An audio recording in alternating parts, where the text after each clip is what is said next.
Ladies and gentlemen, you found yourself on another episode of Locked on Bulls. On today's episode, we'll talk about DeMar DeRozan being listed as one of the most overrated players of the last decade. Crazy. We'll also talk about Andre Drummond being voted as the best new acquisition for the Chicago Bulls. And then lastly, Justin Lewis has a successful ACL injury. We'll get into all that and more. Surgery. Did I say injury? Surgery. All that and more. More corrections on today's Locked on Bulls. You are Locked On Bulls, your daily podcast on the Chicago Bulls, part of the Locked On Podcast Network, your team every day.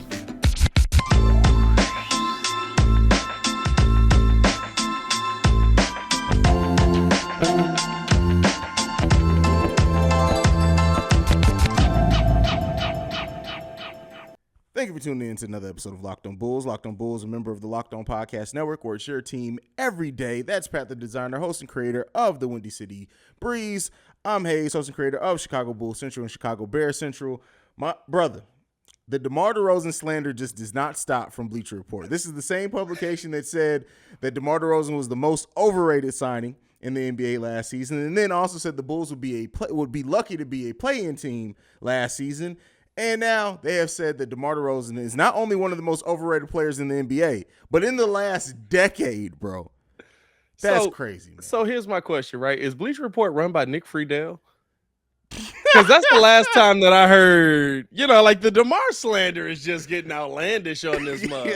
Hey, all love to Friedel, honestly. Friedel cracks me up. He was one of my favorite. He was always my favorite guy to listen to on the radio because he'd be like, hey, listen, I know they just won 14 straight games, but you gotta look at this team for what it is. They're okay. You'd be like, all right, Nick, I don't know. But at the end of the day, bro, it's called cap. You know what I'm saying? With this Chicago podcast, that's called cap.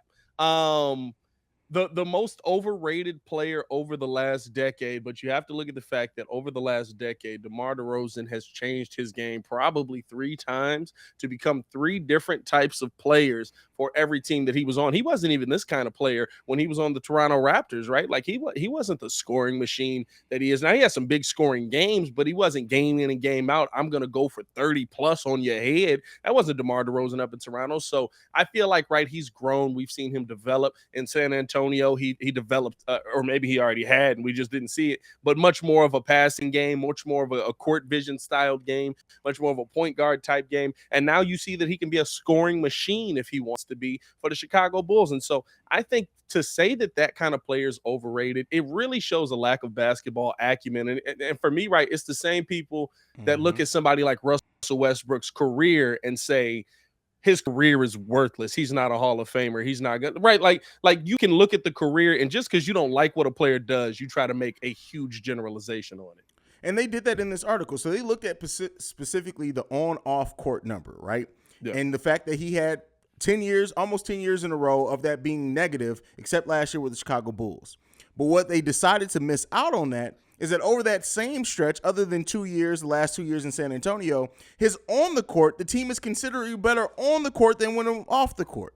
So, I hate it when these publications try to, and stats are all subjective, right? You can look at you can make stat anything. And make a stat say anything, but you have to paint the total picture of that. It's hard for me to say a player's overrated when in their age, 32 season, they put up the best statistical season of their career. On top of that, DeMar DeRozan, guess what percentage of DeMar DeRozan's minutes last season he was playing at power forward? Percentage? I didn't even know there was a percentage. I was going to say 10%. How much, though? It's got to be a lot if you're bringing it up. 81% of DeMar DeRozan's minutes, he was lined up as power forward last season. What lineup was that? That was keep in mind, what they judged that off of is who you're guarding. So he guarded a lot of power forwards last season. Okay. All right. Yeah. Guarding. Listen, I love DeMar as well, and I don't think he's overrated. Guarding, bro. Who you're guarding. They're probably putting DeMar on him because he's the least threat to just blow by. Like, come on, bro. That's what we basing it off of. Bro, we're here to defend DeMar DeRozan. This man said guarding. Like, come bro, on, I'm bro. just saying, right? Like, here's my thing. And this is what I said all year. DeMar can defend anybody when he wants to. DeMar don't always want to. He want to score a bucket. That's fine. That's the decision you've made. Shout out to you and Jabari Parker. It's working out much better for you. But at the end of the day, I'm not saying this man played 81% of his position. Again, that's another one, right? Where stats can say whatever you need them to say. Exactly. I'm not saying he played 81% of his game at the power forward position. Now, if you had told me Javonte Green, I'm right there with you. Let's look at Javonte. So DeMar's splits are 81% at power forward, 11% at small forward, and 8% at center. I honestly can't in my time remember DeMar DeRozan guarding the center, but hey, it is what it is. This the best part. Like, we've watched these games. He never played two guard at all. Never during the season. Oh yeah, 0%. So 0% at two guard. 0% at the point guard position, even though he was bringing the ball up the court. Like 0%. That's what. Like, come on. So Javonte Green's breakdown, by the way, and this is how you know this is skewed off. So they definitely have flip-flopped Javonte. So Javonte reportedly 13% of his minutes last season were at the shooting guard. Don't believe that at all. I don't believe shooting guard. I don't even remember Javonte playing shooting guard. 68% of them were at small forward and only 19% at power forward. Nah, come on, y'all high. Javonte Green literally was guarding power forwards. Bam Adebayo at one point in like the Miami game. Like, what are we talking about? That's what is this? This is Bleacher Report's article that said that. Well, no. So this is from BasketballReference.com as far as the splits. The percentage. Yeah, splits. I'm calling cap on that. Yeah, I'm calling cap on that. They gotta fix that, bro. Based on who he's guarding. Okay, so if Michael Porter Jr. is standing next to somebody, he's a point guard all of a sudden. Man ain't guarding nobody. I'm gonna find that's what I take of it. I'm gonna actually find a. Here's my question to you and to the podcast audience. No, I think most of us would agree that DeMar isn't overrated. Who are the players that you look at and as soon as it comes to your mind, you go, yeah, he's overrated. Yeah, you look like Kobe White. Yeah, this BasketballReference.com is tripping. They said Kobe White played 99% of his minutes at point guard last season. Yeah, I don't know what they smoking. We're done. We're done. Kobe White. Listen, that's not even now. Now it doesn't even make sense because Kobe definitely wasn't guarding point guards. Yeah, that's done. We're done with that. Cooked. We're done with that. I'm sorry. Repeat your question there, brother. That just threw me completely off. I'm like, throw the whole publication away. I was saying, right, I think we all agree DeMar is not overrated. We could spend a whole 20 minutes talking about how DeMar is not overrated. But who are the players in the NBA or on the Chicago Bulls even that you view as, yeah, that dude's overrated? I don't know if there's any on the Bulls just because everybody's new, but who are the players that you view and say, yeah, that dude's overrated? One of the players that was on this list is Julius Randle. I absolutely think Julius Randle. Well, he was overrated because of one. He had a great season. Don't get me wrong. You can't take that season away from him. Yeah. But he is absolutely overrated. And the fact that now all I can think of now is Ringo just left. Hey, bro, that's the greatest thing of all time, bro. I swear I got to go back and find, like, just watch the Knicks game. If y'all can see it, just go back and rewatch the old Knicks game when we live calling it. Julius left. But a player that I seriously do think is overrated, and not hugely, right? I'm not going to say hugely overrated, is Cat. You know what? I'll say this. Cat's mindset isn't for a big man, and because of that, he's out of position. This season, I think we're going to see a ridiculous Cat. Okay. Because now he's going to be the power forward. Now he gets to be the shooting big that he wants to be. Like, Cat would be like, Cat kills me. His mentality to me kills me because I feel like he would hear people be like, Cat's got to be better down low. And then, like, that entire playoff series, he was trying to dominate in the paint. And I was like, your whole claim to fame was best shooting big. I've seen you shoot 2 3-pointers in this game. Some games you took 2 shots legitimately. For me, I've always looked at Donovan Mitchell, and I know I think the rest of the NBA would tend to agree at this point, or at least the Knicks would tend to agree. Maybe not, though. They was talking about giving up a lot. Maybe Utah is just overrating him completely. But I've never, like, I know he puts up a lot of points. I know, but bruh, the percentages. He shoots 44% from the field. He shoots 35% from 3, and he makes no one better. Like, to me, that is the epitome of overrated. I'm not going to say meaningless stats like a lot of people try to use, because I don't think any stat is meaningless. Like, you put them up and they go in the bucket, that's a stat. Yeah. But you just, like, Rudy Gobert would have a point guard on him and you wouldn't pass him the ball. Rudy Gobert is about to eat this season. Shout out, I'm Team Rudy out here. Oh yeah, Rudy about to feast. But all right, that's it. Let us know down below. Do you agree, disagree with DeMar DeRozan? Who do you think is one of the more overrated players in the NBA? But let's go ahead and move on. But before we do, I got to talk to you guys about BetOnline. BetOnline is the fastest and easiest way to check in on all your betting needs, find all your latest sports and events at the #1 online source for odds, lines, and games. Find reviews and news of every league, including Major League Baseball, NFL, NBA, NHL, combat sports, esports, and even golf. BetOnline continues to be the top online resource for all your sports wagering information, from live in-game betting, scores, and podcasts. They have you covered. Head to BetOnline today or use your mobile device to learn more about the action happening today. BetOnline is where the game starts. All right, Pat. So next up, Bleacher Report also rated every team's best new weapon. Best new weapon. Andre Drummond won that for the Chicago Bulls from Bleacher Report. Hey, man, steep competition for Drummond, Listen, man. we had so many acquisitions, so many key, huge acquisitions this summer. It's hard to pick just one, right? I mean, listen, I thought Dalen Terry was going to run away with it. That is hilarious. That is funny. I mean, listen, bro, it's not a shocker. The dude that at a minimum you can look at and say he does put up numbers that are comparable to one Wilt Chamberlain. Comparable. And notice I say this, comparable. You got a long way to go for you, the best rebounder of all time. But comparable to Wilt Chamberlain. Yeah. At least rebounding-wise, and has. It's an easy call for me. And how the Bulls got Drummond. $3 million a year is a great get. And I think that's the part that a lot of people overlook, right? Like Andre Drummond coming in, if he's making $10 million a year, or you use that full mid-level exception and go get him, we're sitting here talking about him as possibly like one of the most overpaid guys in the NBA. You got him at $3 million a year. You got him at pennies on the dollar, which does, with AK and Mark Eversley, makes me feel a lot better about what could be this potential Nikola Vucevic deal with him buying a crib up in this mug. So $4.5 million crib at that. Yeah, hey, nice crib, bro. Lincoln Park, come on, dog. Whole time it's probably a regular crib. $4.5 million in Lincoln Park. It's probably like mine in your house. Like Booch is probably living on. Hey, is MJ's old house still on the market, by the way? Still on the market, bro. Nobody's That's buying crazy. That. Nobody's buying that. Michael can't take a loss. Michael's gonna hold on to that house forever because he refuses to lose.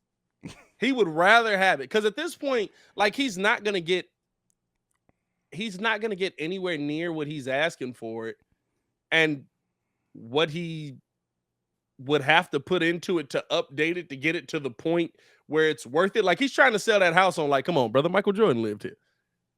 Be like, hey man, that don't help me that it's a Frigidaire in here from 1956.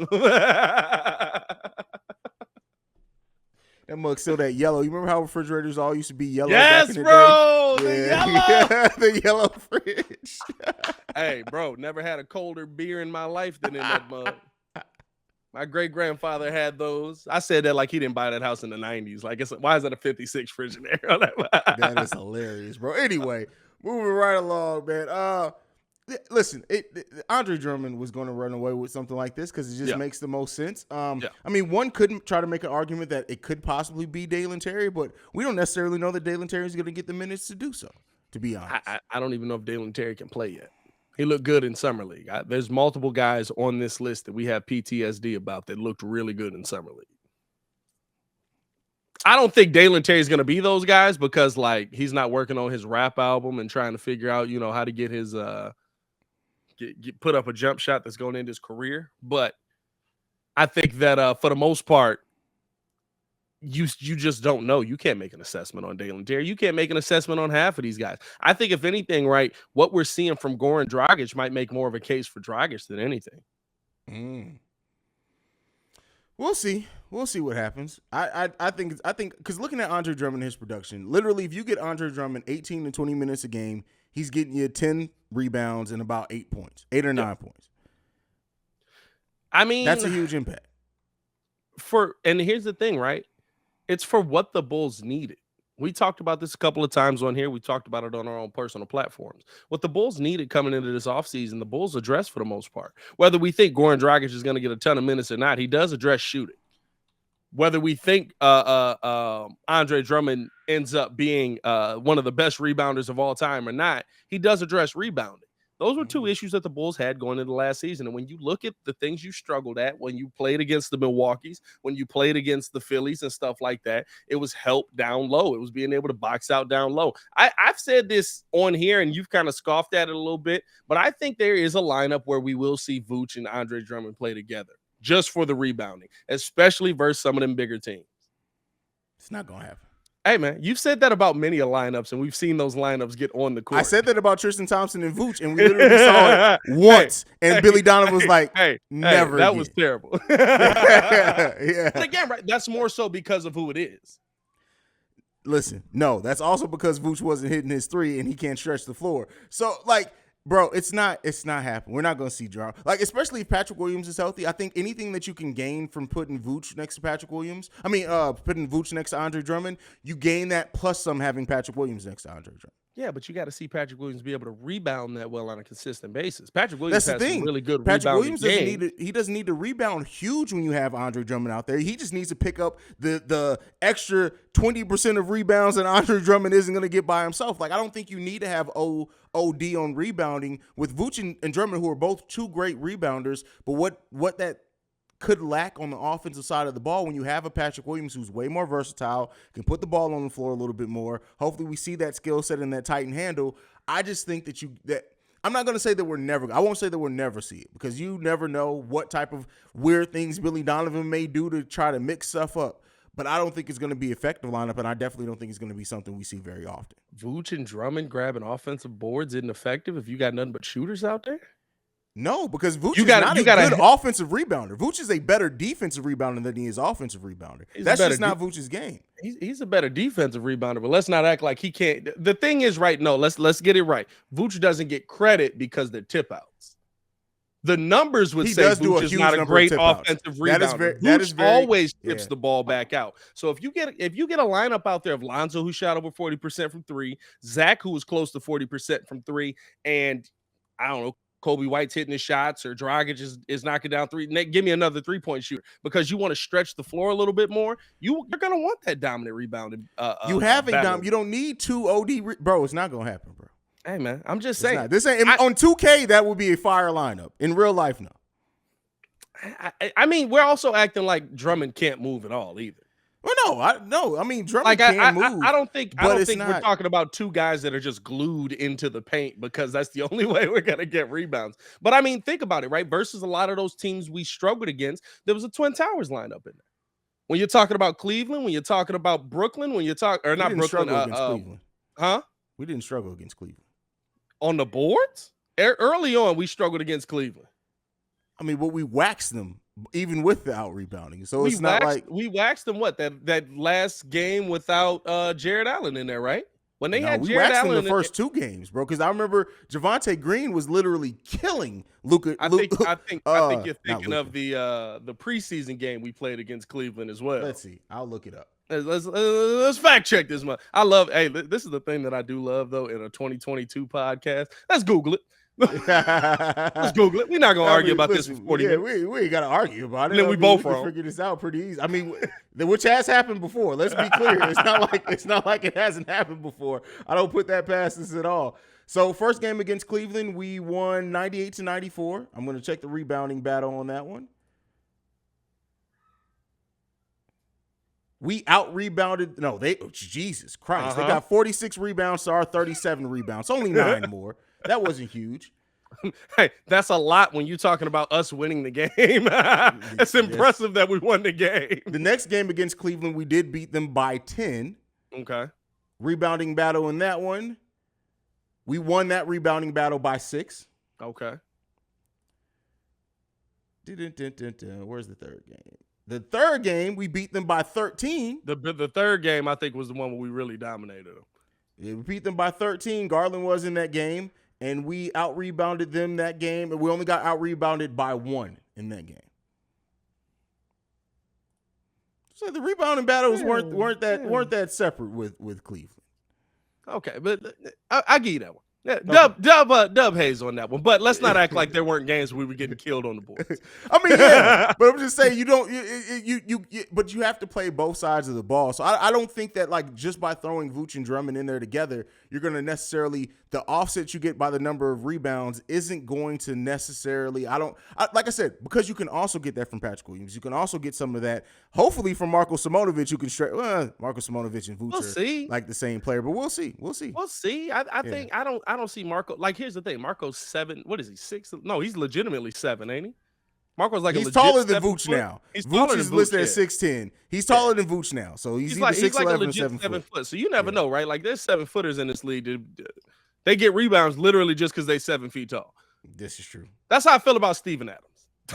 It's like, I love you, but like even how he explains his rebounds, he's like, I don't have this Dennis Rodman scientific explanation of it. I see the ball, I get the ball. I get the ball.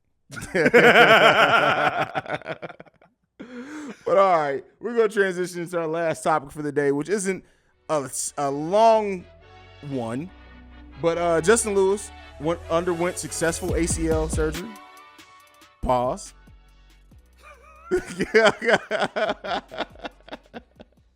Successful ACL surgery for Justin Lewis. He seems to be high spirits afterwards. He did thank everyone after the surgery, the successful surgery. How do you feel about Justin Lewis? Like, do you think this ACL injury, looking at the type of game that he has, is going to be a long-term impact type thing for his game? Or do you think youth plus the fact that he's not like this jump out the gym forward, think he's going to be all right? I don't think he's jump out the gym. I do think he's a lot of power though. Like he's somebody that jumped through you. Like he was one of them dudes that'd be like, oh, he's coming, and I'm finna die. So like I think that's the one thing that you maybe see a little bit less of. But the question mark is from there, right? Like was athleticism all his game? I think naturally, if you have an ACL injury, you're gonna lose a little bit of athleticism. I mean, sometimes you don't, right? Like Russ didn't. I think Russ got more. And Zach too. Zach got more athletic, I feel like. I feel like Zach picked his spots better. Like Russ literally was like, oh, I tore my ACL. Now I'm a dunk on you every time. You know what? I can't say that. Zach goes up for dunks and people just get out the way. Yeah.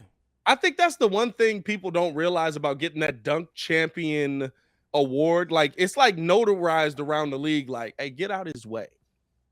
There's very few people that you see jump at Zach. So I think maybe that changes on Justin Lewis's game a little bit. I don't think it affects him long term though. Only 20 years old. And I hope he comes back. If you suffer that ACL injury sub 22, you usually come back at 100%. Lately, right? Well, nowadays with modern medicine. I mean, Lonzo's having a lot of he had the ACL and he's had issues since then. Not really. I mean, he had the same injury affected him the whole time, and he tore his MCL again. But I don't think it's affected his game any out there. Let's not act like Lonzo was ever jump out the gym either. He never was that type of. This is true. Guard. This is true. I think more so with Lonzo. Well, that also could be situation, but I was going to say more so with Lonzo. Lonzo kind of stays on the perimeter more often than not now.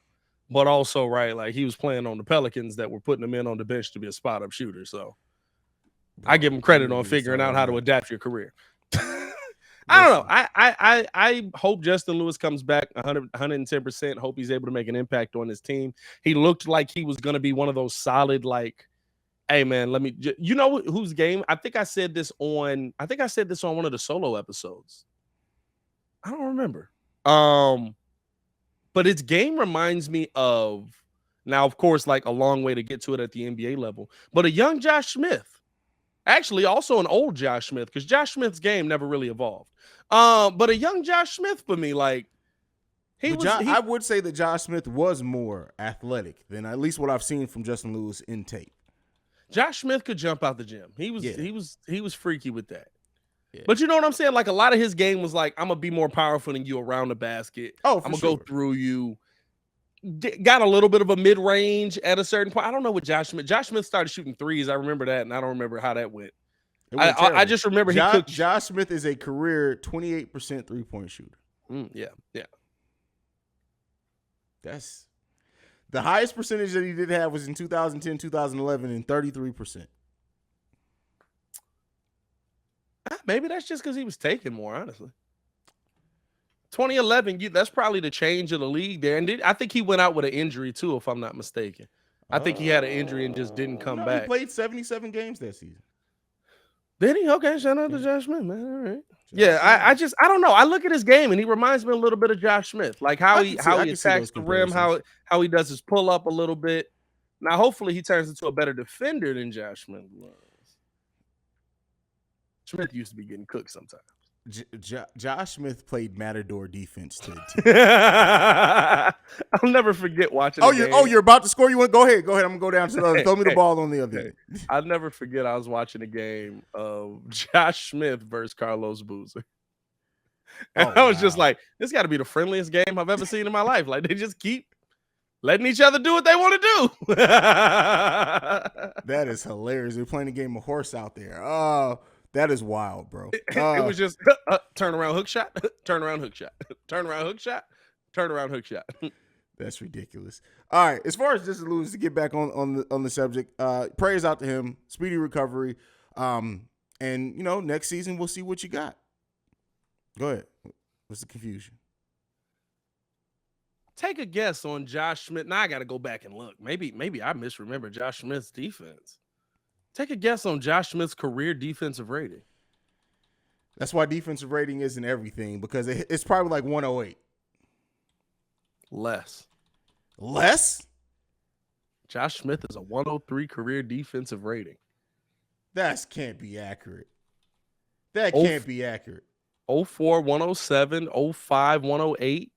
06, 102, 07, 102, 08, 104. Maybe I got to go back and rewatch Josh Smith. The Josh Smith I remember was not a good defender. Now, granted, I will say this. Maybe that's also the caveat that's skewing my mind. Josh Smith was in Detroit for 77 games, and the Bulls was cooking them that whole time. Josh Smith played in Detroit? Yeah, bro, in like 2013. That was the one game that I was... Huh? Yeah, he did play. He played in Detroit in 2013. That's what I'm saying. Oh, I don't know why I thought you said Boston. My brain. Boston. I don't know where I got that from. Now you getting old. Yeah, now you're getting old. A career 103 defensive. That is bananas. Hey, listen. I gotta go back and look, but if I'm wrong, you know what that is? You know what the blocks per game. The blocks per game are what's raising his defensive rating, because that does factor in the defensive rating. But what's his name? Defensive rating is terrible, and he averaged 3 blocks per game. But it's not just blocks. It's the combination of blocks, rebounds. Because if he gets a lot of defensive rebounds, that's going to weigh in on his defensive rating as well. That's true. So that's true. He was. I mean, I'm just trying to rationalize it, because I remember watching Josh Smith play. Because this is the thing. Watching Josh Smith, I love how we turned this into a whole conversation on Josh Smith. Watching Josh Smith versus what the numbers are, I'm very surprised to see this. I was fully expecting to see a 111 defensive rating on it. That's crazy. He had a whole season in which he had a sub 100 defensive rating. Shout out Josh Smith. Hey, listen, I'm all about being wrong and getting fact checked. Yeah, I mean, this a 95.9 defensive rating for a season is, bro, that is, he should have been in contention for defensive player of the year. DPOY numbers. That's crazy, bro. That's crazy. Somebody let me know in the comments below if I'm tweaking. Maybe I'm misremembering Josh Smith playing defense. I remember him getting a lot of blocks. He definitely could block the shot, but I feel like I also remember Josh Smith being real easy to get past. Watch Josh Smith listen to this podcast, be like, "You better do the research on me, brother." Like, we did it, Josh. Don't worry about it. We've been taught. Hey, listen. Look. Wait. This is what's crazy about that. Guess what is the lowest defensive rating ever for a season? I just had to search this just to see. It's got to be his. 95.9? It's not his. What is it? 93.8, Elmore Smith. Then Tim Duncan has a 95.5 as well. So Josh Smith has tied Tim Duncan for best defensive rating in the season. Hey, I'm all about being wrong. I love that I've just found this information out. That is now, crazy. You know why I love this? Because now I'm going to go watch a bunch of Josh Smith tape to see if I've been capping my whole life. That is wild. All right, man. Listen, we got proven wrong. It's time to go home, brother. Hey, we got to go, man. Hey, listen, I'm not even mad at no, but I will say this. A 107 in Detroit. A 107 in Detroit. Bulls was cooking you, brother. Yeah. Come on now. That was Paul Zipser getting to you, my boy. That was Paul Zipser getting to the bucket.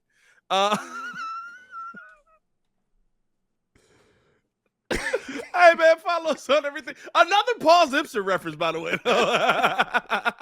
Too many on one show. Appreciate y'all for tuning in and rocking with us, man. Follow us on everything at Locked On Bulls, and make sure you follow your boy on everything at Pat the Designer. Appreciate y'all for showing love. And you can follow me at CEO Haize, CEO Haize. You can follow us collectively at Locked On Bulls. And thank you for making Locked On Bulls your first listen every day. Now for your second listen, go and check on Locked On NBA, where the Locked On experts will break down all the latest news, rumors, and developments in 30 minutes or less. And to prepare for tomorrow's show, because this is something we've been pushing off, and Pat got to do it too, make sure you guys watch the N1 documentary on Netflix, because we'll be talking about that on tomorrow's show. I love that he knows that I haven't watched it. I know, because I know you, my brother. We'll see you lovely, beautiful people tomorrow, y'all. Peace. Josh Smith, huh?